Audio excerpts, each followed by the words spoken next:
नमस्कार दोस्तों, हमारे सामने प्रश्न है कि निम्नलिखित में से कौन सा कथन असत्य है।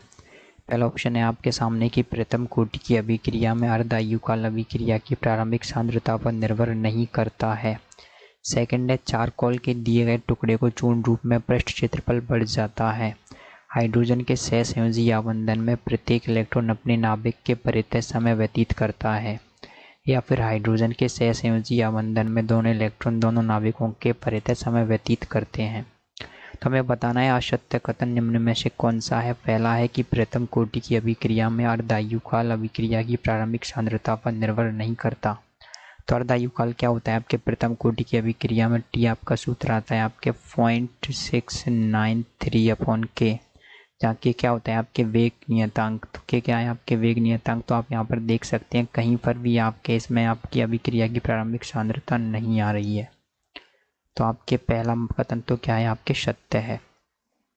सेकंड है चारकोल के दिए गए टुकड़े को चूर्ण रूप में पृष्ठीय क्षेत्रफल बढ़ जाता है। तो ये कथन भी आपके सत्य है, क्योंकि हम जानते हैं कि टुकड़े के रूप में चीज़ों को यदि आप कर दोगे तो उसके जो पृष्ठीय क्षेत्रफल है वो क्या हो जाएगा, बढ़ जाएगा। पहले इतना था, फिर इनको कर दोगे तो आप इस प्रकार से क्या हो जाएगा कि ये जो पृष्ठीय क्षेत्रफल है वो बहुत अधिक बढ़ जाता है।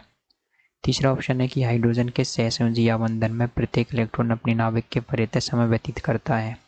तो दोस्तों ये थिंग हमको समझने वाली है। सहसंयोजी आबंधन में क्या होता है आप देखिए, यहाँ पर ये होता है कि सहसंयोजी आबंधन में इस प्रकार से दो इलेक्ट्रॉन क्या करते हैं, अपने इलेक्ट्रॉनों को क्या कर लेते हैं, साझेदारी कर लेते हैं। ये हाइड्रोजन और ये भी हाइड्रोजन, तो इसके इलेक्ट्रॉन को हम देखते हैं डॉट की सहायता से, इसके को लिखते हैं क्रॉस की सहायता से। तो क्या होता है कि आपके जो कोई भी तत्व जब आपके क्या कर लेता है, सहसंयोजी आबंधन कर लेता है, तो वह क्या कर लेता है, अतिव्यापन कर लेता है। कुछ इस प्रकार से आपके अतिव्यापन कर लेता है। जो होते हैं वो अतिव्यापित क्षेत्र में अधिकतम समय इसी टाइम पे इसमें रहते हैं, जिसकी वजह से क्या होता है कि जो दोनों इलेक्ट्रॉन होते हैं ना वो दोनों नाभिकों के परितः समय व्यतीत करते हैं। मतलब कि ये क्या होता है, हाइड्रोजन और हाइड्रोजन के जो परमाणु मिलकर के क्या कर लेते हैं, अणु बना लेते हैं।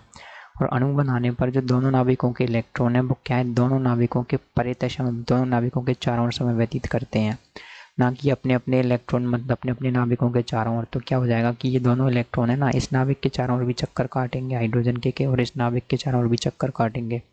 तो आपके जो प्रश्न का उत्तर है वो आएगा कि हाइड्रोजन के सहसंयोजी आबंधन में दोनों इलेक्ट्रॉन दोनों नाभिकों के इस परितः समय व्यतीत करते हैं, ये कथन सत्य होगा। और आपके जो तीसरा कथन है कि अपने अपने नाभिक के परितः समय व्यतीत करते हैं, ये असत्य हो जाएगा। तो हमारे प्रश्न का उत्तर आएगा ऑप्शन नंबर 3। आपके जो ऑप्शन नंबर 3 है कि हाइड्रोजन के सहसंयोजी आबंधन में प्रत्येक इलेक्ट्रॉन अपने अपने नाभिक के परितः समय व्यतीत करता है, ये असत्य कथन है। Thank you.